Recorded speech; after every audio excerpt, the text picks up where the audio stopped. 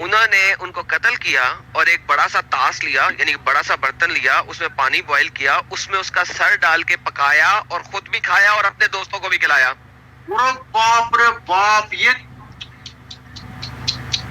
हद है। अच्छा, उसके बाद क्या किया सुनिए।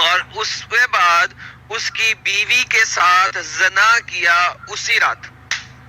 अरे राम, हाय राम।